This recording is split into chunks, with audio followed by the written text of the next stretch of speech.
Pemirsa Trijaya, saatnya Trijaya Update. Berita nasional maupun internasional akan terus menemani Anda di akun YouTube Trijaya FM.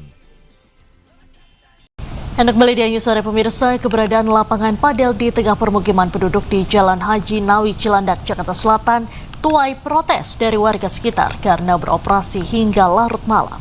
Gubernur Jakarta Pramono Anung mengatakan akan menindak tegas hal tersebut.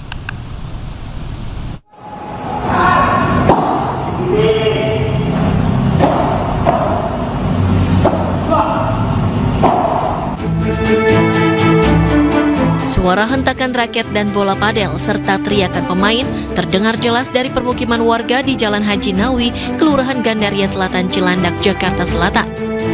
Suara bersumber dari lapangan padel yang berada tepat di tengah permukiman.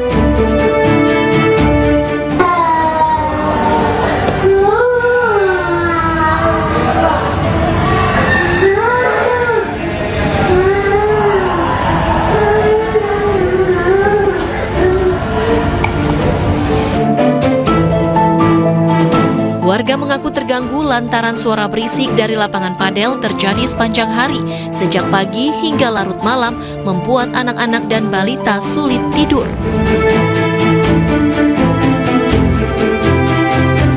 Tak hanya bising, bola padel juga beberapa kali mengenai rumah warga lantaran lokasi lapangan yang benar-benar menempel dengan rumah warga.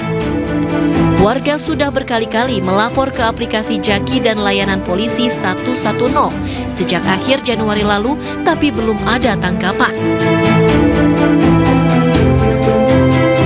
Karena kan mereka beroperasi sejak jam 6 pagi sampai jam 12 malam ya Bu. 12 malam, dan itu kita laporkan setiap kebisingan yang ada dan kita eskalasi ke sudin terkait. Sementara itu, Gubernur Jakarta Pramono Anung menegaskan lapangan padel yang menimbulkan gangguan ketertiban umum dan tidak mendapatkan persetujuan warga akan ditindak tegas. Jadi secara khusus saya sudah meminta kepada dinas terkait yang melakukan pengawasan di lapangan urusan padel ini, besok hari Senin atau Selasa kami akan segera memutuskan bagi lapangan padel yang mengganggu ketertiban umum dan kemudian tidak mendapatkan persetujuan warga setempat dan kemudian juga izinnya tidak lengkap, maka pemerintah DKI Jakarta akan mengambil langkah tegas.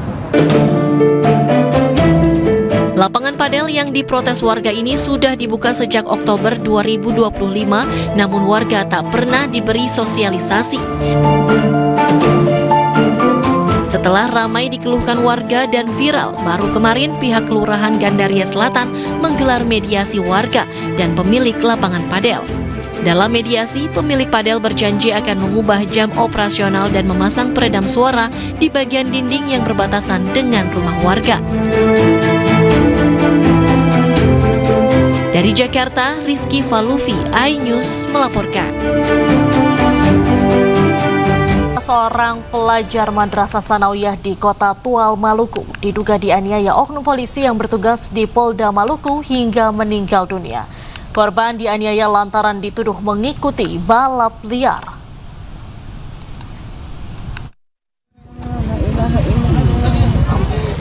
Seorang pelajar Madrasah Sanawiyah berusia 14 tahun menjadi korban kekerasan oleh oknum anggota Brimob Polda Maluku hingga tewas.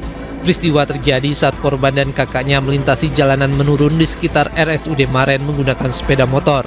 Lantaran kondisi jalan yang menurun, korban tak mampu mengatur lajur kendaraan dan dituduh ikut balap liar. Saat bersamaan, sejumlah anggota Brimob sedang melakukan pengamanan dan memantau korban. Oknum Brimob berinisial Bribda MS langsung melayangkan pukulan ke arah korban menggunakan helm. Akibatnya korban tersungkur di jalan dan nyawanya tak tertolong saat akan dibawa ke rumah sakit.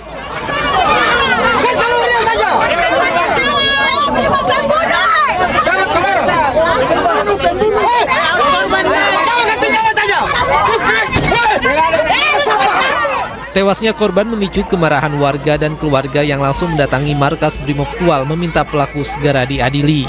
Sementara polisi berjanji akan mengusut tuntas kasus tersebut secara terbuka dan transparan. Kami dari Polres Tual sendiri menjamin pelaksanaan penyelidikan dan juga penyidikan berlangsung secara objektif, transparan, juga profesional. Ya, silakan teman-teman kawal kami, bantu kami juga dalam terkait pelaksanaan tindak lanjut daripada tindak pidana ini. Pelaku kini telah diamankan dan polisi meminta warga menahan diri dan menyerahkan penyelesaian kasus ke Polres Tual. Dari Tual, Maluku, Juanda Sari, iNews melaporkan. Pemirsa, polisi menangkap 2 buronan kelompok kriminal bersenjata yang diduga kerap menebar teror di wilayah Kabupaten Yahukimo, Papua Pegunungan. Penangkapan tersebut menjadi langkah strategis aparat mempersempit ruang gerak kelompok bersenjata.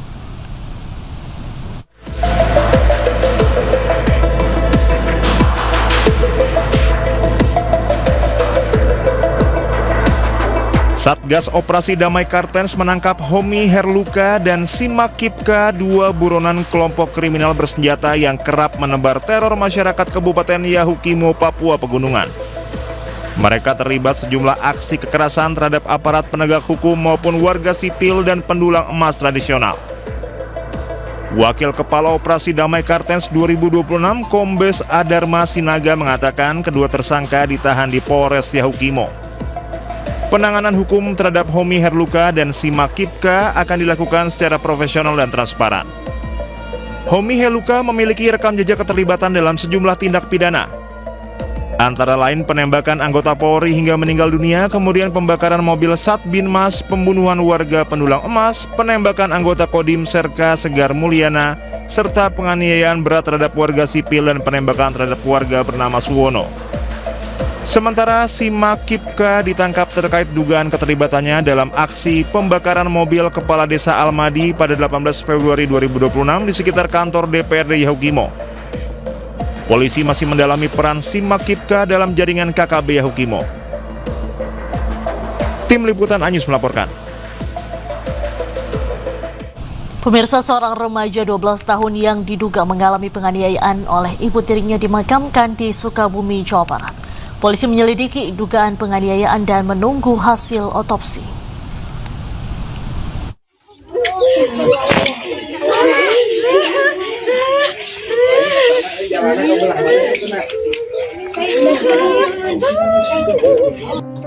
Suasana duka yang mendalam menyelimuti Desa Cipendei, Kecamatan Surade, Kabupaten Sukabumi, Jawa Barat saat jenazah NS 12 tahun tiba di rumah duka. Isak tangis keluarga pecah menyambut kedatangan almarhum setelah menjalani proses autopsi di Rumah Sakit Bayangkara tingkat 2 Setupa Polri, Kota Sukabumi, Jawa Barat. Tanpa menunggu lama, jenazah langsung disolatkan pihak keluarga dan warga sekitar, kemudian prosesi pemakaman dilangsungkan di tempat pemakaman keluarga Cimandala. Korban meninggal dunia setelah diduga mengalami penganiayaan oleh ibu tirinya hingga mengalami luka dan lebam di sekujur tubuh. Saya pulang ke rumah, pas sampai di rumah, saya kaget melihat kondisi anak saya yang kulitnya pada melepuh. Saya tanya, "Mah, kenapa ini kulitnya siranya seperti ini?" Gitu. Dia jawab, "Ini kan sakit panas ya, jadi pada melepuh." Nah, saya pikirnya ya nanti ya udah beli salep gitu, dibawalah ke rumah sakit gitu. Saya istirahat di kamar, siangnya dia ngomong, "Ya orang ke rumah sakit bawa si Raja teh," kata dia juga. Dibawa ke rumah sakit, tidak lama kemudian ini datang. Si ayah datang, Haji Isep, ditanya lah ini anak, gitu ditanya. Ya ngaku dikasih minum air panas.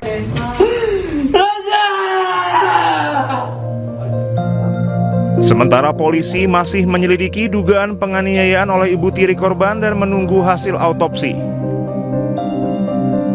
Luka bakar di sekujur tubuhnya, ada di lengan, ada di kaki, di paha kanan, kemudian paha kiri, luka bakar. Kami tidak bisa menyimpulkan apakah itu kekerasan atau tidak, tapi sepertinya terkena panas yang menyebabkan luka bakar. Yang tadi diperiksa adalah dari jantung dan paru. Paru-paru juga tadi ada yang diperiksa karena paru-paru juga agak sedikit membengkak ya. Belum tahu apakah memang itu karena pada korban memang punya penyakit sebelumnya atau tidak. Sebelumnya, sebuah rekaman video memperlihatkan kondisi korban saat kritis hingga viral di media sosial. Diduga ibu tiri korban sempat memukuli dan memaksa korban meminum air mendidih. Remaja 12 tahun ini meninggal pada Kamis malam setelah menjalani perawatan di rumah sakit. Dari Sukabumi, Jawa Barat, Budi Setiawan, iNews melaporkan. Untuk mengetahui informasi selengkapnya, kita langsung bergabung dengan jurnalis iNews Budi Setiawan. Selamat sore Budi, seperti apa perkembangan kasus anak yang diduga mengalami penganiayaan oleh ibu tiri di sana? Ya, selamat sore Diandra dan juga pemirsa. Dapat saya laporkan hingga saat ini pihak kepolisian telah melakukan pemeriksaan terhadap ibu korban bersama ayah kandung korban serta salah satu keluarga korban. Saat ini pemeriksaan dilakukan di Polsek Jampang oleh penyidik dari unit PPA Polres Sukabumi. Hingga saat ini belum ada keterangan resmi dari kepolisian terkait penyebab kematian bocah berusia 12 tahun tersebut. Berdasarkan hasil otopsi kemarin ditemukan adanya luka bakar sekitar 20% di sekujur tubuhnya yang meliputi lengan, kemudian di bagian wajah serta di paha. Kemungkinan pihak dari forensik juga telah membawa sampel paru dan jantung untuk diperiksa di laboratorium di Jakarta. Hasil otopsi ini dapat bisa disimpulkan nanti setelah 1 minggu atau 7 hari. Diandra. Saat ini terduga pelaku apakah sudah diamankan, Budi? Ya, hingga saat ini ibu tiri korban masih menjalani pemeriksaan di kepolisian. Kemungkinan saat ini masih dimintai keterangan sebagai saksi. Seperti itu, Diandra. Berarti belum ditetapkan sebagai tersangka, belum ada yang ditetapkan?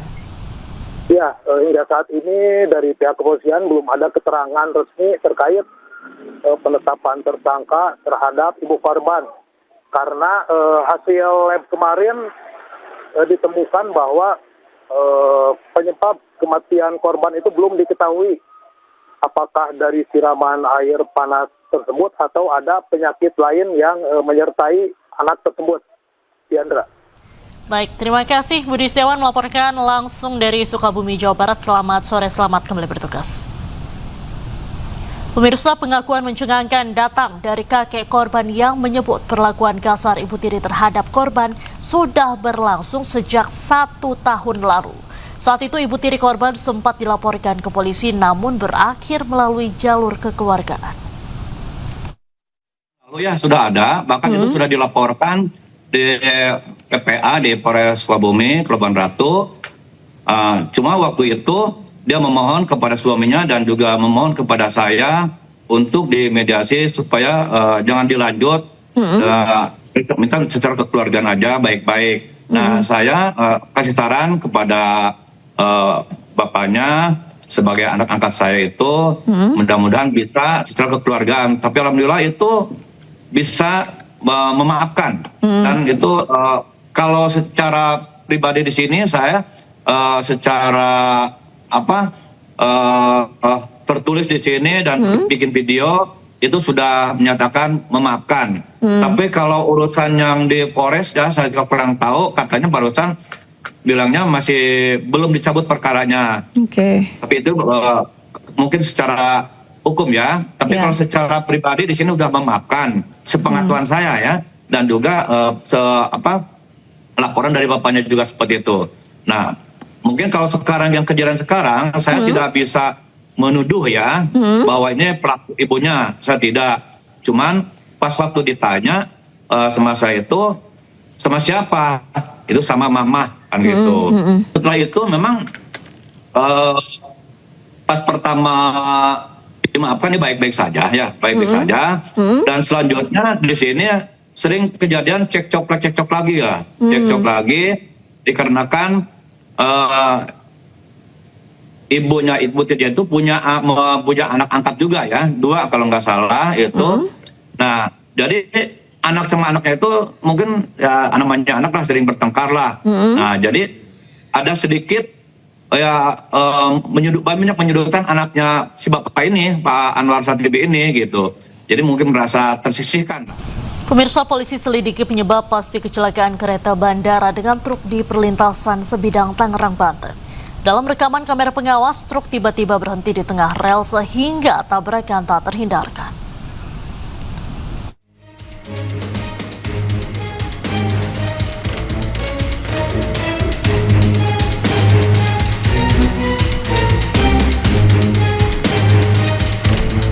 Kamera pengawas merekam detik-detik kereta bandara menabrak truk pengangkut skoci di perlintasan Sebidang selepas stasiun Poris, Tangerang, Banten.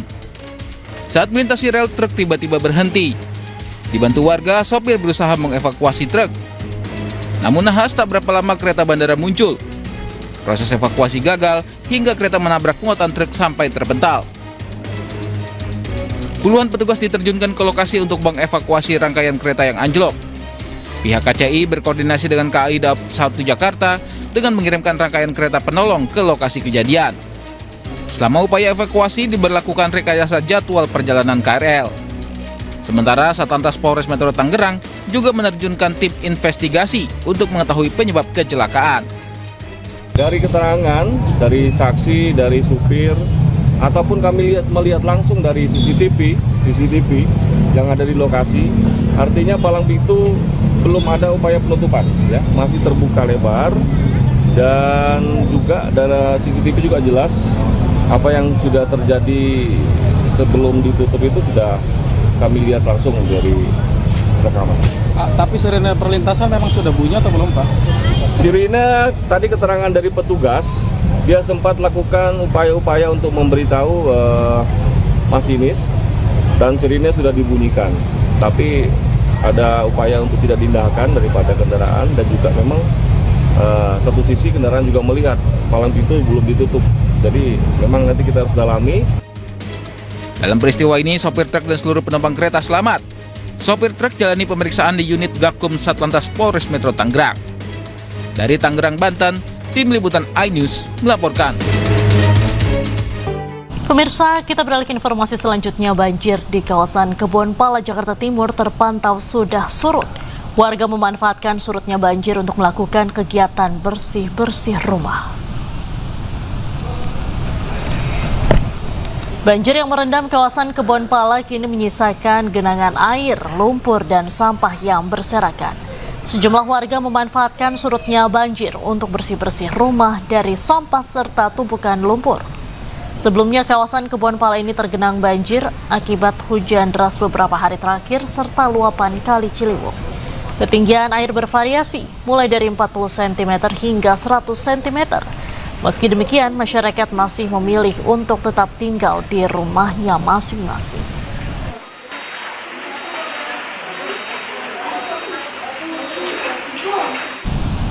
Sementara itu, pemirsa, warga yang terisolir akibat banjir bandang susulan diseberangkan dalam karung melintasi sungai di Tapanuli, Tengah Sumatera Utara. Sementara itu, jenazah harus ditandu akibat jembatan belum dibangun di Gayo Luas, Aceh Tengah. Saudara kami dari CBB harus menyeberang melalui masuk karung. Seorang warga harus masuk ke karung untuk menyeberangi sungai di desa Sibiobio, Sibangun, Tapanuli Tengah akibat arus yang deras pasca banjir bandang. Karung ditarik melalui sling yang membentang selebar sungai.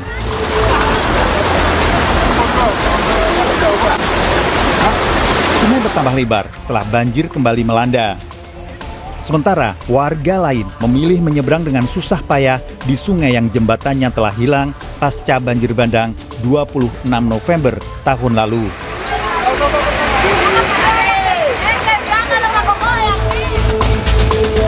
Warga desa Pintu Rime, Gayo Luas memandu jenazah setelah ambulan tak bisa melanjutkan pengantaran akibat jembatan belum dibangun pasca banjir bandang November tahun lalu. warga harus menyeberangi Sungai Pining yang dalam dan berarus deras memindahkan ke ambulan lain. Saat ini belum ada kepastian kapan jembatan darurat akan dibangun. Warga berharap kejadian serupa tak kembali terulang. Tim Liputan Kontributor iNews melaporkan. Pemirsa, pohon tua berukuran besar tumbang menutup akses jalan di Sika, Nusa Tenggara Timur. Pohon tumbang juga menimpa sebuah mobil serta membuat bangunan usaha salon hancur.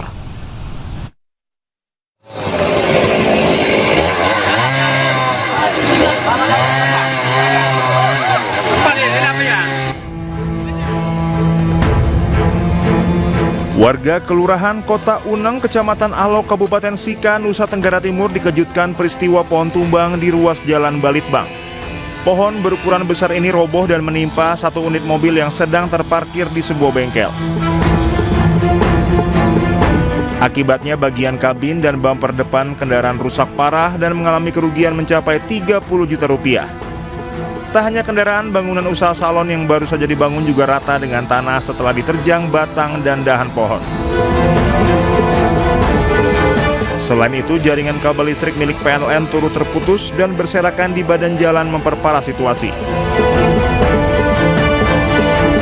Kejadian tadi pagi pukul 3.30, kami warga di sekitar sini dikagetkan dengan bunyi yang begitu besar. Tiba-tiba lampunya juga langsung padam. Jadi kami coba keluar ke depan, kami melihat pohon di samping antara bengkel sama salon itu tumbang. Tim dari Badan Penanggulangan Bencana Daerah Kabupaten Sika melakukan pemotongan batang serta pembersihan ranting yang menutup badan jalan dan menindih kendaraan. Dari Sika, Nusa Tenggara Timur, Joni Nura Anyus melaporkan. Berburu takjil di event kuliner terbesar se-Asia Tenggara di kawasan Senayan Park, Jakarta. Pemirsa, kita akan hadirkan informasi selengkapnya. Tetaplah bersama kami.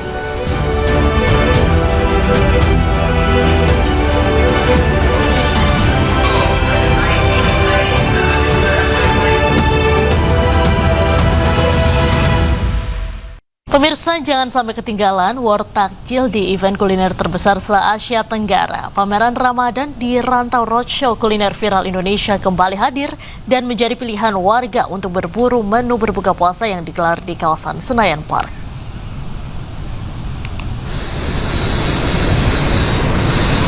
Roadshow Kuliner Viral Indonesia resmi digelar mulai 20 Februari hingga 8 Maret 2026 di area Senayan Park, Jakarta.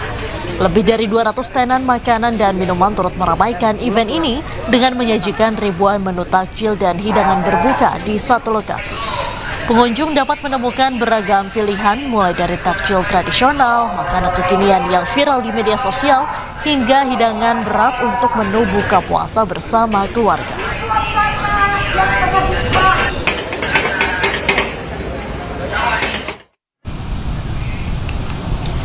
Warga memadati Pasar Rawamangun, Jakarta Timur yang menjual beragam jenis kuliner yang bisa menjadi pilihan untuk berbuka puasa.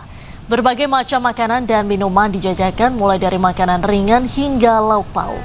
Selain beragam pilihan menu berbuka puasa, harga takjil yang ditawarkan di Pasar Rawamangun cukup terjangkau. Menurut salah satu pedagang, takjil tahun ini jauh lebih ramai warga yang datang jika dibandingkan dengan tahun lalu. Kondisi ini menjadi berkah bagi para pedagang takjil.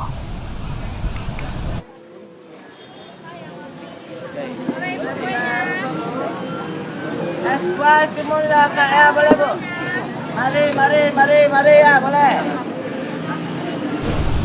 Dan seperti apa suasana ngabuburit sambil berburu takjil khas Ramadan, kita langsung bergabung dengan jurnalis iNews Hendri Aprila yang berada di kawasan Senayan, Jakarta Pusat, dan juga ada rekan Ismalia Medasari di kawasan Rawamangun, Jakarta Timur. Halo, selamat sore rekan-rekan, kita ke Hendri Aprila terlebih dahulu. Hendri, apa saja nih menu takjil yang dijajakan di sana? Oke, kalau menu takjil Diandra dan juga pemirsa, dari mulai menu Nusantara hingga menu-menu yang ada, menu-menu makanan di luar negeri nih, seperti halnya ada makanan dari Thailand dan juga Jepang dan beberapa negara lain di Asia. Kita coba sedikit bergeser ya. Dari tadi nih saya ngelihat ada salah satu menu yang sangat menggugah selera saya, karena dari tadi juga saya sambil laporan, sambil lihat-lihat, ternyata ada salah satu menu ini es sorbet, maksud kami es sorbet. Ini dari tadi sudah ramai oleh para pengunjung karena ada berbagai macam rasa, dari mulai rasa stroberi, ada juga rasa coklat dan juga rasa matcha di sini. Karena di sini juga harganya juga cukup ekonomis dan dibuka dari tanggal 20 Februari sampai 8 Maret 2026. Tentunya ini diselenggarakan di kawasan Senayan, Jakarta, dan tentu di Anda dan juga pemirsa, ini merupakan salah satu event yakni Ramadan di Rantau. Jadi buat yang ngerantau atau yang nggak ngerantau yang lagi melangsungkan ibadah puasa bisa langsung sini mencicipi ataupun jajan maupun war takjil di lokasi ini. Karena tidak hanya itu, kita juga lihat ada di kiri kanan saya juga banyak sekali makanan. Dari mulai nih, di samping saya ini ada makaroni. Makaroni ini cukup viral sekali. Dan tadi kalau kami lihat dari mulai cheese makaroninya ada juga rasa black pepper hingga rasa barbecue. Kalau tadi kami juga sudah pesan, nanti kita coba ambil ya, karena kita sudah memesan beberapa menu yang dari tadi saya cium aromanya, Diandra dan juga pemirsa, sangat menggugah selera karena ini penyajiannya cukup menarik. Tadi juga kalau kami lihat penyajiannya ini disajikan dengan cara dibakar terlebih dahulu. Kemudian nantinya ada juga yang disajikan dengan cara lain, sehingga ini yang menarik perhatian masyarakat. Tentu masyarakat datang di sini pun juga datang dari berbagai wilayah untuk menikmati dan mencicipi berbagai macam hidangan untuk berbuka puasa. Dan juga tentunya jika kita coba ke abangnya ya, Bang, boleh nggak Bang disiapin nih? Tadi kalau dibakar-bakar gimana tuh Bang? Tadi kalau kami lihat juga tadi ada yang sambil dibakar, terus udah gitu juga ada menu-menu lain yang tadi kita lihat, Diandra. Dan tentu nanti kita cobain kalau sudah waktunya berbuka puasa, karena beberapa menit lagi ini sekiranya sudah masuk ke waktu berbuka puasa. Kita jalan-jalan lagi sedikit. Makasih Bang. Kita jalan-jalan sedikit lagi, ada beberapa menu lainnya yang juga ini sangat menyenangkan sekali dan juga maksud kami sangat menggugah selera sekali di sini karena menunya sangat banyak, sekiranya ada 200 menu, dan tentu juga ini sangat menarik sekali. Dan untuk mengetahui bagaimana keseruan berburu takjil ataupun war takjil di kawasan ataupun lokasi lain, kita sudah terhubung bersama dengan rekan kami yang berada di Pasar Rawamangun ataupun Pasar Takjil Rawamangun, Jakarta Timur. Ismalia, bagaimana keseruan berburu takjil di kawasan Rawamangun? Silakan dengan laporan Anda. Iya, Henry, kayaknya seru banget nih, saya dengerin dari tadi, kayaknya seru banget di sana. Tapi di sini nggak kalah seru, Henry, karena di Pasar Rawamangun ini menjadi tempat favorit bagi para masyarakat yang mau berburu atau war takjil nih kalau bahasa kerennya ya, Henry. Karena di sini ini banyak sekali makanan-makanan pembuka sebelum buka puasa, sebelum kita makan berat. Ini biasanya kita makan makanan ringan dulu. Di sini dari yang asin sampai yang manis tersedia nih. Jadi kalau saya dari yang asin ini ada gorengan, terus habis itu yang manis ini ada bubur juga. Nah ini dari tadi ini saya tertarik banget nih sama salah satu es buah dan es teler di tempat kami melaporkan, karena warnanya cantik-cantik sekali. Ini bisa dilihat di layar televisi Anda ya. Di sini ada buah, ada buahnya, ada juga agar-agarnya, dan juga ada sirup-sirupnya di sini. Aduh, ini kayaknya karena seharian tadi saya berpuasa ya, jadi saya haus. Kayaknya nanti saya memilih es buah dan es teler ini sebagai menu buka puasa saya. Kita coba tanya ke penjualnya. Halo, selamat sore. Selamat sore. Ya, Bang, ini udah dari jam berapa nih bukanya, Bang? Bukanya dari jam 2. Jam 2 ya, oke. Bang, biasanya kalau puasa kayak gini habis berapa cup nih Bang buat es buah sama es telernya? Kurang lebih habis sekitar 150 sampai 200 cup. Ya. Oke, Abang, saya tertarik banget nih. Saya boleh nggak disiapin 1 cup es buah buat buka saya nanti ya Bang ya? Boleh Bang disiapin dulu Bang? Iya, Henry, ini bisa dilihat kan sangat menggiurkan sekali, ini warnanya cantik-cantik sekali. Pastinya kalau berbuka puasa itu biasanya berbukalah dengan yang manis. Seperti itu Henry. Jadi kalau bisa dilihat juga nih abangnya lagi nyiapin nih buat es buah saya, berbuka saya nanti buat di jam 6 nanti, karena sebentar lagi, beberapa menit lagi memang kita akan berbuka puasa dan saya akan mau langsung menyantap es buah saya yang nyegerin banget ini nanti Henry. Ya juga selain itu nanti di Pasar Rawamangun ini juga kalau misalnya masyarakat yang mau datang ke sini ini bisa dari sore, karena memang Pasar Rawamangun ini atau Pasar Takjil Rawamangun ini sudah buka dari sore hari. Jadi untuk para masyarakat yang mau berburu takjil ini tempatnya pas banget nih, karena banyak banget dari gorengan, ada juga makanan yang disukai anak muda seperti dimsum. Ini juga nanti bisa dibeli di sini, Henry dan juga pemirsa. Jadi kalau misalnya nanti mau berbuka puasa, bisa langsung datang ke tempat saya melaporkan. Kembali ke studio. Baik, terima kasih Ismalia dan juga Henry melaporkan, satu di Pasar Rawamangun dan juga sebelumnya Henry di Senayan, Jakarta Pusat. Selamat sore, selamat kembali bertugas rekan-rekan. Pemirsa, berburu takjil di Jalan Kebon Kacang, Tanah Abang, Jakarta Pusat bisa menjadi pilihan untuk mencari kudapan berbuka puasa. Selain lokasi yang strategis di pusat Jakarta, harganya pun cukup terjangkau. Rekan Camar Hayenda akan mengajak Anda untuk war takjil dengan uang Rp100.000. Puasa di hari ketiga, masyarakat yang ada di Jakarta Pusat ini sudah ramai memadati Jalan Kebon Kacang. Dan ini memang menjadi salah satu spot menarik untuk masyarakat mencari takjil atau war takjil ya, berbuka puasa.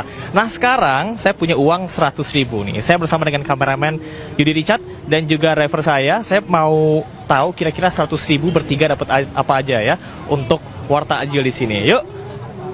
Nah, ini adalah favorit saya nih. Biasanya bulan puasa nggak lengkap tanpa gorengan. Halo Ibu, dengan Ibu siapa? Dengan Ibu Pipit. Dengan Ibu Pipit nih. Saya tadi lihat Ibu gorengannya banyak sekali, beraneka ragam. Ada apa aja nih Bu? Ada bakwan, tahu, tempe, risol, mayones, lontong, pastel. Banyak ya. Bu, ini favorit saya nih Bu. Ini namanya bakwan, betul ya Bu ya? Oke. Harganya berapa Bu semuanya Bu? 2.500. Semuanya lengkap ya. Oke, saya mau bakwannya 2. Nah, pemirsa, ternyata harganya cukup terjangkau, 2.500 saja. Jadi kalau misalnya bertiga mungkin 20.000 cukup ya. Berarti 20.000 dapat berapa Bu? 8 ya? Dapat 8. Ini 2, tahunya boleh 2. Nah, ini biasanya kalau di Bandung namanya gehu. Ini apa? Tahu isi ya. Kalau di Bandung namanya gehu. Terus risol, boleh Bu? Oke. 2. Nah, sisanya bebas Ibu, yang penting 8 Bu. Ini sambil kita siap-siap Ibu, sambil ngobrol Bu. Ini Bu udah berapa lama Bu di sini Bu? Apakah memang sudah dari lama? Sudah lama. Sudah lama ya. Apakah musiman tiap Ramadan aja atau enggak? Ramadan doang. Tiap Ramadan doang. Oke, tapi sebelumnya pernah jualan juga Bu? Di rumah jualan. Ya. Oke, kalau misalnya dibandingkan hari-hari biasa dengan bulan Ramadan, omsetnya meningkat nggak Bu? Ramadan bagus. Oke, bisa berapa kali lipat Bu? 2 kali lipat. 2 kali lipat ya. Oke, luar biasa. Ini udah 8 ya Bu ya? Oke. Sambalnya boleh Bu. Nah, ini 8 gorengan dengan Rp20.000 saja ya. Ibu terima kasih ya Bu ya. Oke, saya sudah habis 20.000, masih ada sisa 80.000 lagi. Biasanya kalau misalnya bulan puasa itu nggak lengkap kalau misalnya nggak ada yang manis-manis nih ya. Halo Ibu, permisi. Ibu mau tanya ini apa Bu? Bubur sumsum ya, ada bubur sumsum. Terus ini apa Bu? Candil. Iya. Oke, ada bubur sumsum, terus juga ada. Nah, ini favoritnya kameramen saya nih, Bang Yudi. Bang Yudi ini kolak campur. Kolak campur tapi gula putih. Oke, kolak campur gula putih dan juga ada biji salak ya.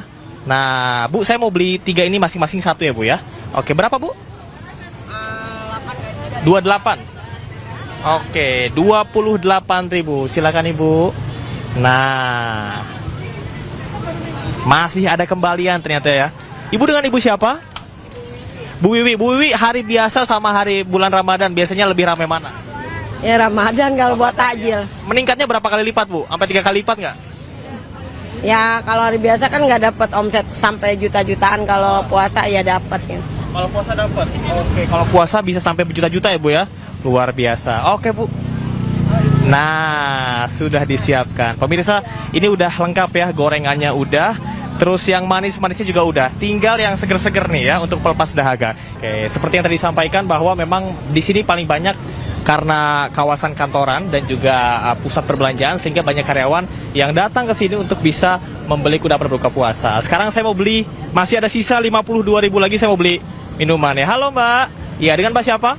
Eka. Oke, Mbak Eka jualan apa aja? Ini kita ada es buah, es lemon tea, es belewa, ada lontong, gorengan, lengkap sudah. Es buah, lemon tea dan juga es belewa. Saya mau es buah 1, es belewa 1, es lemon 1 ya. Jadi buat kameramen saya, buat driver saya, sama buat saya sendiri ya.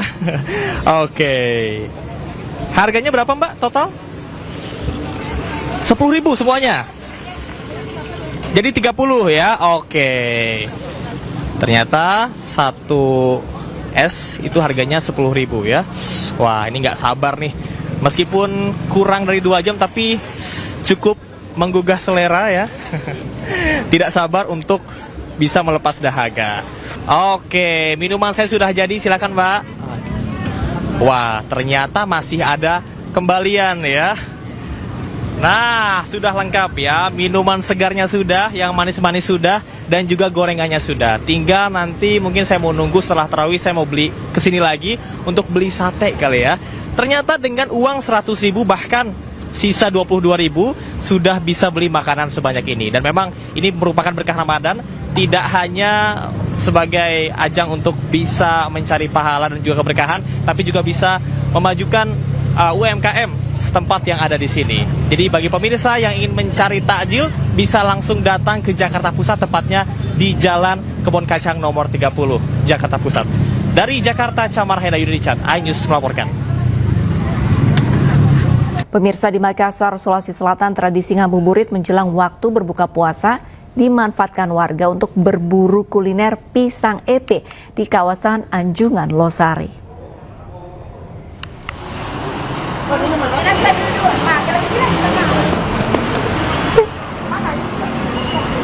Takjil yang menjadi ciri khas Makassar adalah pisang epe berbahan dasar pisang kepok yang dipanggang kemudian dicepit hingga pipih. Proses epe atau jepit inilah yang menjadi ciri khas kuliner tradisional ini. Terakhir, pisang epe disiram saus gula merah hangat. Selain varian gula merah dan kelapa, pisang epe kini hadir dalam berbagai pilihan rasa kekinian, mulai dari coklat, keju, bahkan durian jika sedang musim. Rasanya yang manis dan harganya yang terjangkau menjadikan pisang epe salah satu pilihan takjil untuk berbuka puasa.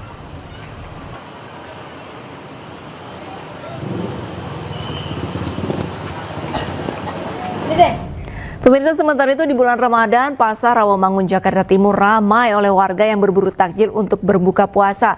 Berbagai makanan dijual mulai dari makanan ringan hingga lauk pauk.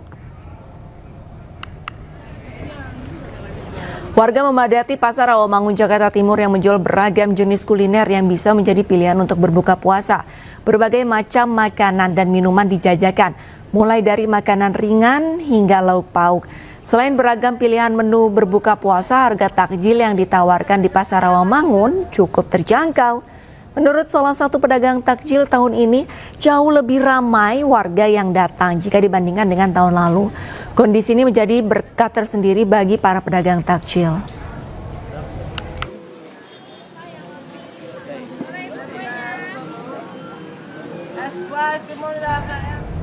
Pemirsa, kita akan kembali bergabung dengan rekan Henry Aprilia di Festival Kuliner Senayan Jakarta dan ada rekan Ismalia Meidasari di Rawamangun, Jakarta Timur. Tapi kita terlebih dahulu menyapa Henry. Selamat sore Henry, selamat berbuka puasa. Untuk sore hari ini, menu buka puasa apa yang paling dicari di sana? Juga untuk seluruh warga Indonesia yang sedang melangsungkan ibadah puasa dan juga Arlista. Kita sudah ada berada di salah satu tenda nih. Kita tadi sudah pesan makanannya, namanya Sunkist. Nah, Abang boleh, kita tadi sudah pesan mau dicicipin. Boleh Abang, makasih ya Bang. Arlista, lihat seger banget ya. Dari mulai buah-buahnya kelihatan, es batunya kita cobain dulu. Karena juga tadi saya udah gak sabar.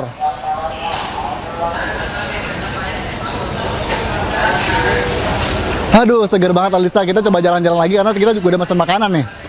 Karena di event ini dibukanya juga lama, dari pukul sore hari sampai dengan malam hari, dan dibuka dari tanggal 20 Maret sampai dengan maksud kami 20 Februari sampai dengan 8 Maret 2026.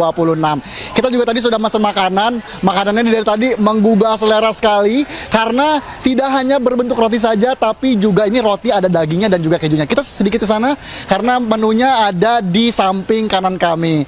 Abang, izin, tadi saya sudah pesan juga rotinya, boleh langsung diambil Bang? Boleh langsung dimakan aja. Oke, izin. Makasih Bang, nih Arlista menu makanannya tadi kita sudah pesan yang ada cheese-nya. Kita coba cicipin dulu ya Arlista.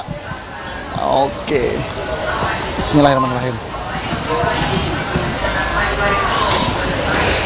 Arlista kalau lihat dari dalamnya, ini ada kejunya, ada dagingnya juga. Tentu ini sangat menggugah selera sekali Arlista, dan harganya juga cukup ekonomis. Jadi setelah ini yang lagi warung takjil atau lagi berburu makanan nih, setelah berbuka puasa, setelah tarawih nanti bisa langsung ke event yang berada di kawasan Senayan. Dan tentunya juga ini kalau dilihat ya menunya juga banyak, gak cuma ini aja.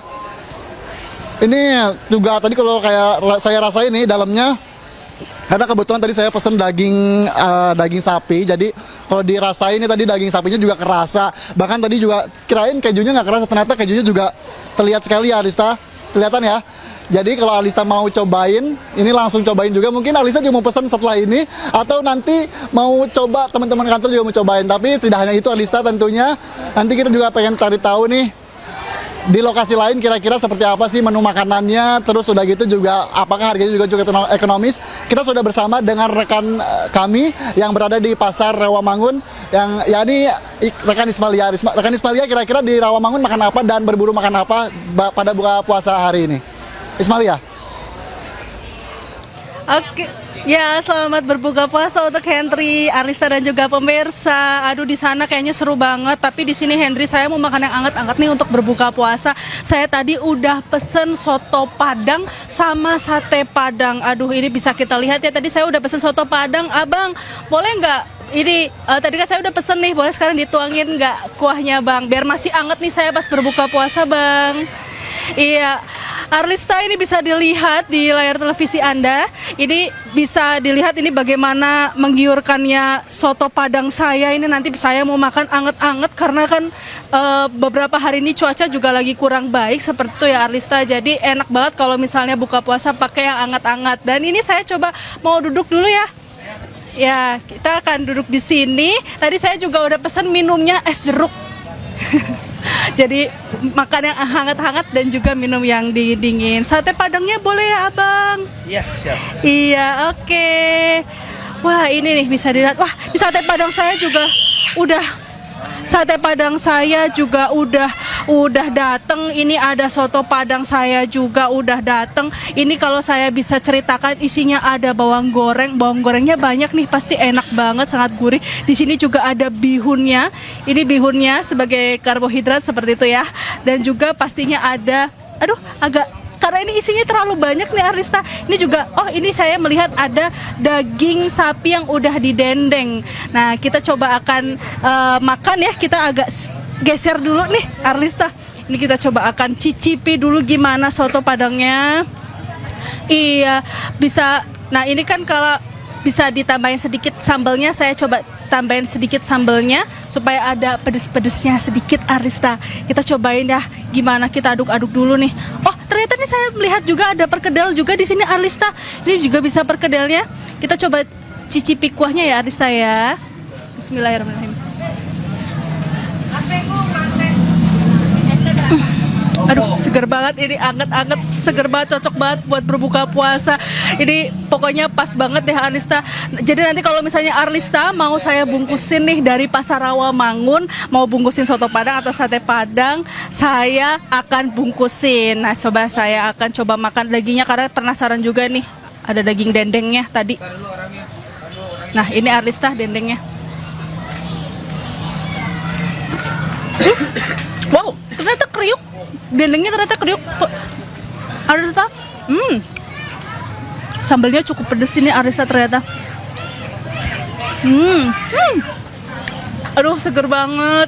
Saya coba mau minum es jeruknya juga nih Arlista. Saya mau minum ya.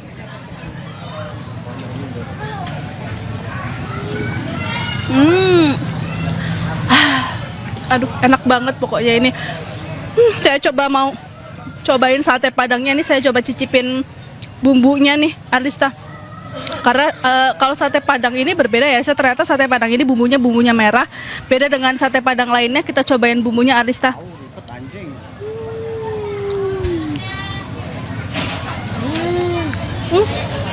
Enak, gurih, ada sedikit pedes-pedesnya gitu Arlista. Jadi nanti kalau misalnya Arlista mau saya bawain, nanti bilang aja ke saya bungkusin soto Padang sama sate Padang. Kembali Kanda Arlista. Oke. Baik, terima kasih banyak makannya rekan-rekan saya sampai ngiler nih di studio. Pokoknya nanti saya tunggu ya di studio makanan-makanan di sana. Selamat kembali bertugas. Pemirsa, akhir pekan biasanya menjadi momen wisatawan berkunjung ke Pantai Ancol. Namun hari ini suasana pantai justru terlihat lebih lengang karena diperkirakan pengunjung memilih datang pada sore hari jelang berbuka puasa.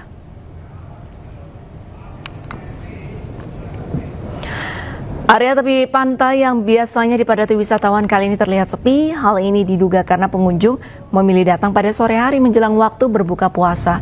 Ternyata ada program khusus Ramadan. Masyarakat bisa masuk ke kawasan Ancol gratis mulai pukul 17.00 hingga 23.00. Program ini dimanfaatkan wisatawan untuk menikmati waktu berbuka puasa bersama keluarga.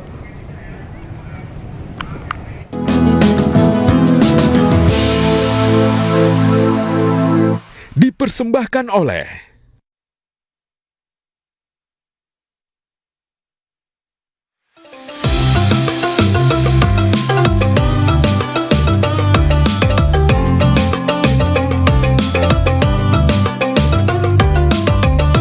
Nah pemirsa, saat ini saya sudah bersama dengan Kepala BPJPH nih dan juga Direktur Utama PT Surveyor Indonesia. Jadi paket komplit nih, ya kan? Paket komplit.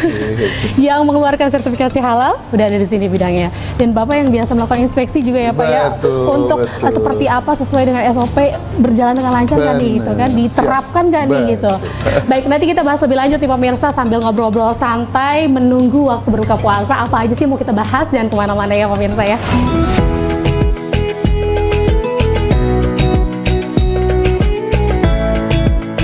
Nah kalau Babe Haikal nih, apa sih yang membedakan Ramadan kali ini sama Ramadan sebelumnya nih, Be? Oke. Di tengah kesibukan sebagai Kepala BPJPH nih. Tahun 2026 telah dicanangkan Tahun Halal Indonesia.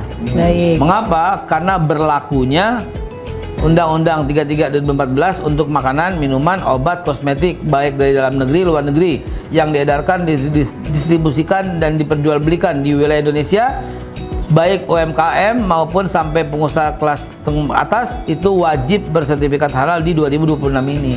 Berarti itu semua under BPJPH ya? Of course, karena itu kita katakan Tahun Halal Indonesia. Karena selepas dari ini kalau umpamanya masih bandel gitu ya, nggak mau mencantumkan halal ya, berarti Anda mencantumkan non halal. Nah lalu kira-kira nih Babe di tengah kesibukan yang padat sebagai Kepala BPJPH, kan baru-baru ini saya lihat habis dari Mekah nih Be. Wah, boleh dong. Dicuplik sedikit nih biar publik nggak, pemirsa nggak bertanya-tanya sebenarnya ngapain sih Kepala BPJPH kok pergi ke luar negeri terus gitu. Sebenarnya apa sih yang diurusin atau ada target atau ada kegiatan atau ada agenda apakah di sana? Sebenarnya maaf nih Pak Dirut nih, saya orang yang paling males ke luar negeri. Sebenarnya itu. Sebenarnya. Saya lebih indah tuh home sweet home. Asik. Cuman harus menjawab ya, harus kita lakukan itu nomor satu karena kan target daripada Bapak Presiden menjadikan halal tuh Indonesia pusat halal dunia. Di tahun 2009 maunya seperti itu, pusat halal dunia ada di Indonesia. Ya kita harus aktif dong, mau nggak mau walaupun nggak suka nggak suka, rela nggak rela, ikhlas nggak ikhlas, wajib disukai, direlakan dan menjadi sebuah menjalankan tugas dengan happy. Di mana ada tentang halal internasional wajib kita datengin. Kalau enggak diambil sama tetangga. Iya betul. Artinya kita mesti berperan, harus berperan aktif supaya dunia tahu tentang perkembangan halal di Indonesia dan akan menjadi pusat standarnya itu di Indonesia gitu. Lalu peranan dari PT Surveyor Indonesia sendiri seperti apa? Langsung aja ya sama pakar ini Pak Dirut nih, Pak Fajar yang akan menjelaskan. Ini mitra saya nih, gitu, mitra saya. Harus ada ya, Be? Harus ada. Jadi kolaborasi yang sip gitu ya. Iya betul, kolaborasi luar biasa. Silakan Pak. Iya, gimana Pak? Menjelaskan. Pemirsa mungkin perkenalkan juga, memang Surveyor Indonesia adalah perusahaan TIC, Testing Investor Certification, badan usaha milik negara tentunya. Dan kami terkait dengan tadi sampaikan oleh Babe, memang betul dalam kaitan dengan undang-undang jaminan produk halal, salah satu fungsi di situ adanya LPH, Lembaga Pemeriksa Halal. Nah, kami telah mendapatkan perizinan sertifikasi dari tempatnya Babe itu dari tahun 2020 untuk LPH. Dan yang luar biasanya Surveyor Indonesia mendapatkan LPH utama di 2023. Nah, jadi LPH utama artinya bisa ke seluruh dunia, bisa di seluruh Indonesia. Jadi orang yang punya usaha restoran di mana dari Aceh sampai Papua, ya setelah mendaftar akun di kita, nah siapa yang akan memeriksanya itu PT Surveillance Indonesia. Jadi entar auditornya diperiksa di laboratoriumnya itu bukan dari BPJPH, tapi lembaga pemeriksa halal. Nah setelah itu kemudian ntar Majelis Ulama menetapkan kehalalannya. Majelis Ulama melaporkan ke kita gitu loh. Lapor Babe, mestinya gitu kan. Lapor, istilahnya gitu ya. Lapor Babe. Telah diperiksa oleh Survei Indonesia, telah dimasukkan ke laboratorium bahwa semuanya halal dan menurut kajian Majelis Ulama ini halal. Silakan kami serahkan lagi kepada Babe. Setelah kita teliti begitu, kita terbitkan yang namanya sertifikat halal. Oke. Tahun 2026 tahun halal. Tahun halal Indonesia. Tagline-nya gini tagline-nya. Yang penting gimana, Be? Yang penting halal. Tagline-nya selalu gitu ya, Be? Yang penting halal. Ini yang penting halal. Yang penting halal. Yang penting halal masih kosong ini. Iya, ini gimana nih?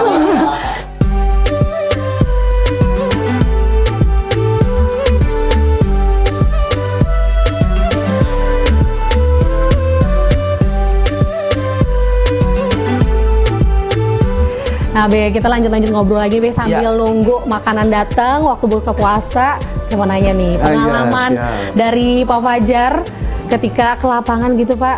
Ada nggak sih, Pak, hal-hal kendala atau hal-hal unik nih yang ditemuin nih dalam proses pemeriksaan tersebut di restoran-restoran tertentu kah, gimana, Pak?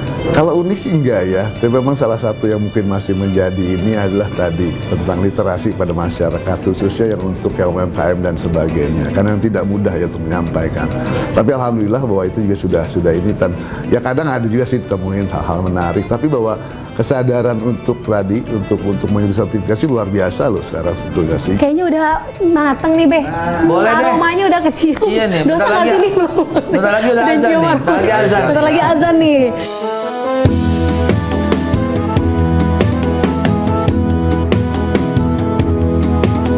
Apa nih? Ayam kepiting. Good. Lumpe ayam jamurnya. Lumpe ayam jamur, mantap. Tahu lada garam. Tahu lada garam. Wih. Semua yang gue pesen nih keluar nih. Sesuai orderannya nih, Be. Kalau untuk Pak Fajar sendiri, ada nggak Pak menu khusus di momen-momen Ramadan ini? Tadi kan kalau Babe ada lontong gorengan yang wajib tuh. Kalau Pak Fajar gimana? Menu khusus biasa sih yang kurma itu. Kurma itu ya? Ya kurma wajib. Tapi ya sama Mbak Babe sih, gorengan. Gorengan? Yang favoritnya? Nggak bisa dihilangin ya. Iya. Nggak bisa dihilangin banget. Gorengan tuh. Gorengan emang the best tuh masyarakat Indonesia. Bakwan sama tahu goreng. Bakwan, tahu goreng. Itu dipotong-potong, disiramin bumbu kacang. Aduh. Sedap. Besok lontong apa? Ah iya. Wah, ini apa nih? Ikan gurame asam manis. Oke. Berbuka dengan yang manis, Mas? Manis.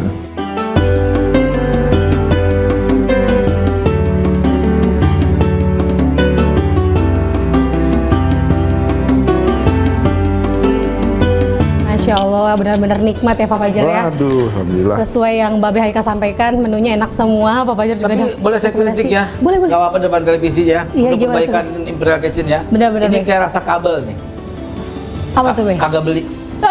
Bisa aja, Babe.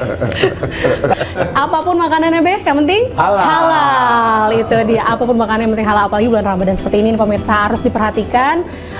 Selain enak, tempatnya juga oke, sudah tersertifikasi dan harus halal ya, Pak. Jangan lupa tadi urutannya ingatkan ya. Siapa dong? Yang ngeceknya? Yang ngeceknya PT Surveillance Indonesia nih. Urutannya daftar dulu sama BPJPH. Daftar dulu. Lalu dicek PT Surveillance Indonesia, lalu keluar fatwa. Sertifikasi halal. Download. Semua serba digital. Ya kan?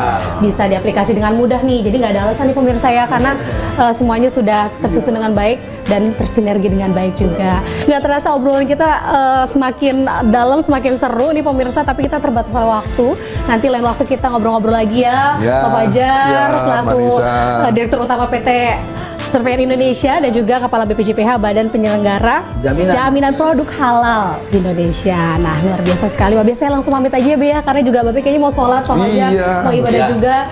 Yuk. Kita sampai ketemu lagi pemirsa. Babe. Thank you. Terima kasih. Makasih banyak. Pak, terima kasih banyak. Makasih Mbak Lisa. Iya, sukses ya Pak. Semangat.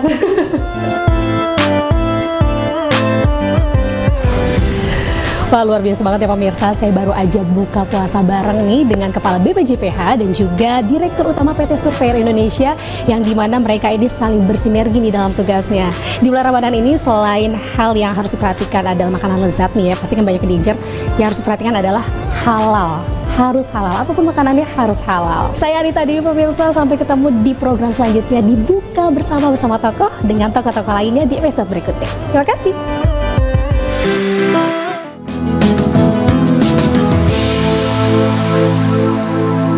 Dipersembahkan oleh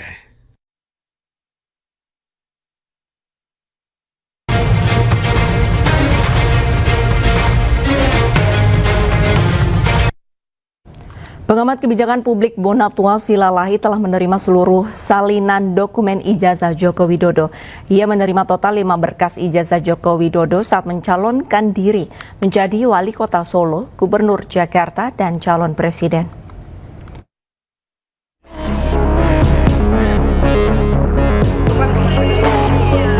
Bonatua Silalahi telah menerima salinan lengkap ijazah Presiden ke-7 Joko Widodo. Salinan tanpa sensor ini diterima oleh Bonatua dari KPU Kota Surakarta, KPU Provinsi Jakarta, dan KPU Pusat. Terakhir, Bonatua menerima 2 salinan ijazah Jokowi dari KPU Kota Surakarta saat Jokowi menjadi Wali Kota Solo pada tahun 2005 dan 2010. Sebelumnya Bonatua juga telah menerima 1 salinan ijazah Jokowi dari KPU Provinsi Jakarta saat Jokowi jadi gubernur, dan 2 salinan ijazah Jokowi dari KPU Pusat saat mengikuti Pilpres 2014 dan 2019. Dengan demikian, total berkas ijazah Jokowi yang diterima Bonatua ada 5 dan seluruhnya tanpa sensor. Dibukanya akses terhadap ijazah Joko Widodo ini setelah Komisi Informasi Pusat mengabulkan permohonan Bonatua yang menyatakan ijazah Jokowi bisa diakses oleh publik. Dari Jakarta, tim liputan iNews melaporkan. Ahmad Sahroni kembali ditetapkan sebagai pimpinan Komisi 3 DPR RI. Sahroni menggantikan Rudi Mase yang mundur dari Partai Nasdem. Setelah sempat dicopot dari jabatannya usai pernyataannya yang kontroversial, Ahmad Sahroni kembali jadi pimpinan Komisi 3 DPR RI. Ahmad Sahroni dilantik sebagai Wakil Ketua Komisi 3 DPR, bidang hukum, HAM, dan keamanan.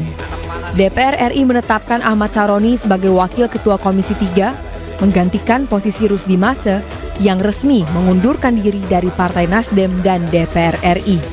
Pak Ketua dan teman-teman, rasanya aneh kalau kenalan lagi ya.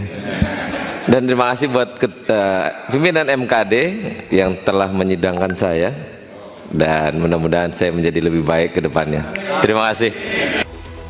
Sebelumnya, Mahkamah Kehormatan Dewan menjatuhkan sanksi kepada Ahmad Sahroni berupa penonaktifan sebagai anggota DPR selama 6 bulan sejak November 2025.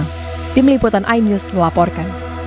Kita ke informasi selanjutnya pemirsa, jalan perlintasan rel kereta di kawasan Kemayoran, Jakarta Pusat sempat ramai karena rusak dan licin hingga menyebabkan sejumlah pengendara sepeda motor terjatuh. Namun kini jalanan tersebut sudah diperbaiki, lubang dan permukaan jalan yang tidak rata sudah ditambal untuk mengurangi risiko kecelakaan. Pemirsa, beberapa hari yang lalu sempat ramai salah satu video di sosial media di mana menunjukkan adanya pengendara sepeda motor yang terjatuh saat melintasi rel kereta yang berada di Jalan Industri Kemayoran. Dan ini adalah untuk situasi dan lokasi dari video tersebut, yang dimana ini memang merupakan salah satu rel kereta atau penyeberangan kereta api yang sangat aktif, banyak sekali dari pengendara baik roda 2 maupun roda 4 dan juga pastinya dari kereta yang melintas di jalanan ini, sehingga memang seringkali ini palangnya tertutup setiap berapa menit sekali. Dan kalau misalnya kita lihat di video kemarin, memang untuk yang menjadi salah satu permasalahan di rel kereta ini adalah jalanannya yang rusak dan berlubang. Dan kalau misalnya kita lihat secara keseluruhan, memang ini sudah terlihat berbeda dari video yang ramai kemarin, bahwa memang untuk saat ini untuk jalanan ini sudah ditambal sehingga sudah bisa dibilang jauh lebih mulus dan aman untuk dilintasi oleh pengendara sepeda motor. Namun memang pastinya ada beberapa, tadi saya melihat ada beberapa yang masih belum terlihat terlalu mulus, sehingga memang masih disarankan pastinya untuk setiap pengendara sepeda motor khususnya harus lebih berhati-hati lagi setiap melintasi di rel kereta api ini. Namun memang tidak hanya di rel kereta api yang ada di sini saja, di beberapa rel kereta api maupun di jalan raya lainnya yang berada di kawasan Jakarta ini memang masih menjadi salah satu permasalahan umum, di mana untuk pengendara ini pastinya harus lebih berhati-hati karena ada beberapa jalan yang berlubang, kemudian jalanan yang tidak mulus sehingga menyebabkan kecelakaan lalu lintas. Dan ini menjadi salah satu fokus utama juga tentunya untuk Pemprov DKI Jakarta harus lebih memerhatikan terkait dengan fasilitas jalanan yang ada di seluruh Jakarta. Dari Jakarta, Nora Syafika, Novan Dwi Kusuma, iNews melaporkan. Israel kembali melancarkan serangan udara ke Lebanon Jumat waktu setempat. 12 orang dilaporkan tewas dan lebih dari 50 orang terluka.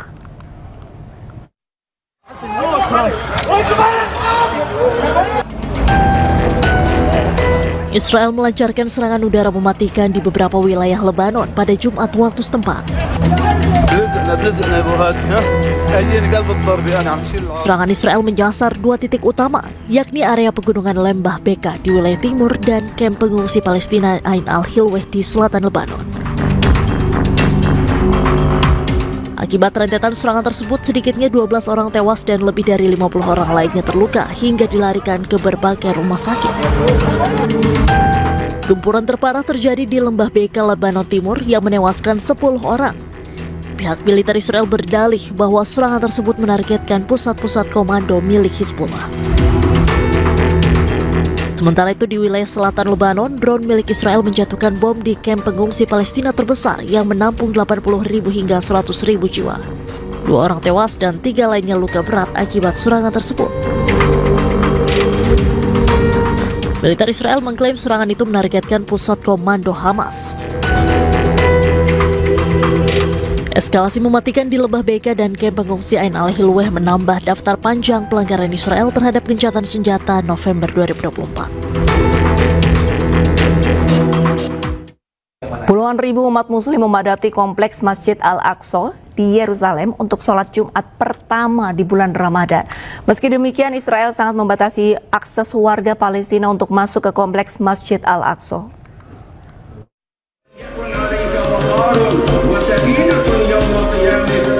Sekitar 80.000 warga muslim Palestina melaksanakan sholat Jumat pertama pada bulan Ramadan di Masjid Al-Aqsa dan pelatarannya meski otoritas Israel memberlakukan pembatasan ketat. Nampak pengamanan dan pengetatan pembatasan diberlakukan di pintu-pintu masuk kota Yerusalem oleh otoritas Israel, terutama di pos pemeriksaan Kalandia di utara Yerusalem. Pasukan Israel dilaporkan telah menghalangi ribuan orang untuk mencapai Masjid Al-Aqsa dan juga mengklaim bahwa lebih banyak lagi yang ditolak di pos pemeriksaan Kalandia dan pos pemeriksaan 300. Sementara itu, otoritas Israel menyatakan bahwa sekitar 8.500 jemaah dari tepi barat diizinkan masuk ke Yerusalem untuk sholat Jumat. Mereka menambahkan bahwa 3.000 petugas telah dikerahkan untuk memastikan kebebasan beribadah dan menjaga ketertiban serta keamanan dalam pelaksanaan sholat. Sejak pecahnya perang Israel-Hamas pada 7 Oktober 2023, Israel telah memberlakukan batasan ketat terhadap jumlah jamaah muslim dari tepi barat dan Gaza yang diizinkan untuk sholat di Al-Aqsa selama Ramadan. Tahun lalu, masuk ke wilayah tersebut dikenakan pembatasan yang diberlakukan oleh pasukan Israel, dengan hanya pria berusia 55 tahun ke atas, wanita berusia 50 tahun ke atas, dan anak-anak di bawah usia 13 tahun yang ditemani oleh kerabat yang diizinkan untuk masuk ke Masjid Al-Aqsa.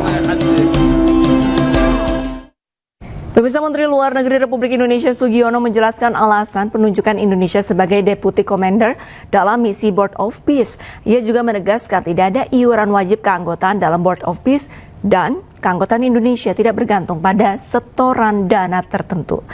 Pemirsa, usai sudah kebersamaan kita dalam iNews sore hari ini, temukan informasi-informasi terbaru lainnya di www.inews.id. Cuplikan tayangan berita iNews bisa Anda saksikan di kanal YouTube @official iNews. Jangan lupa saksikan iNewsroom sesaat lagi bersama rekan saya, Camar Henda. Pemirsa, update terus informasi terbaru Anda dan siapkan 3 botol air mineral yang setara dengan 2 liter air untuk 1 hari penuh kesejukan. Saya Arlis Sari pamit undur diri, selamat beraktivitas. Sampai jumpa.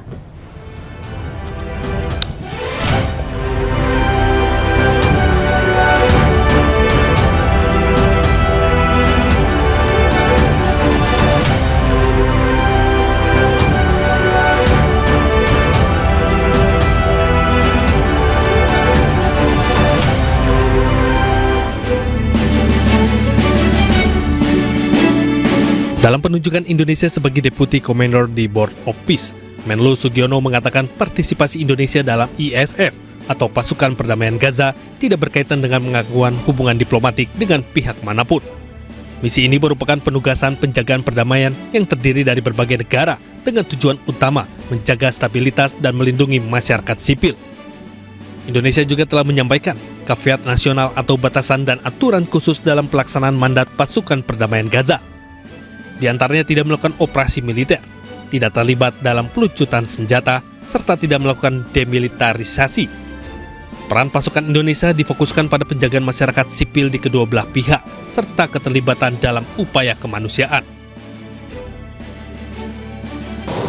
Ada 3 Deputy Commander, salah satunya adalah Deputy Commander bidang operasi, dan karena pasukan Indonesia juga merupakan yang terbanyak di sana, maka Deputy Commander operasi ini juga merupakan sesuatu yang penghormatan dan penghargaan lah terhadap track record Indonesia, kemudian reputasi prajurit-prajurit Indonesia di berbagai medan penjagaan perdamaian. Dan saya kira kedudukan ini juga akan bisa memfasilitasi apa yang menjadi tujuan dan niatan kita mengirimkan pasukan di ISF. Sementara itu, Menlu Sugiono juga menegaskan bahwa tidak ada iuran wajib keanggotaan dalam Board of Peace. Keanggotaan Indonesia tidak bergantung pada setoran dana tertentu. Jadi dari awal saya bilang, ini yang namanya itu bukan iuran keanggotaan. Bukan syarat keanggotaan, tidak. Kita sekarang sudah anggota, nggak perlu bayar juga nggak apa-apa. Berarti Indonesia nggak akan bayar. Tapi kalau misalnya kemarin tuh kita mau jadi anggota permanen, ada kontribusi 1 miliar itu kan gitu. Mas menegaskan berarti ada. Nggak, tunggu dulu, jelas dulu nih. Bukan kemudian kita sekarang karena belum bayar kita bukan anggota Board of Peace loh. Menlu Sugiono menjelaskan, sejak awal Board of Peace bukanlah organisasi yang memberlakukan iuran keanggotaan sebagai syarat resmi. Oleh karena itu, status Indonesia sebagai anggota tidak dipengaruhi oleh ada atau tidaknya setoran dana. Dari Washington DC, Amerika Serikat, Aya Nufus, iNews melaporkan.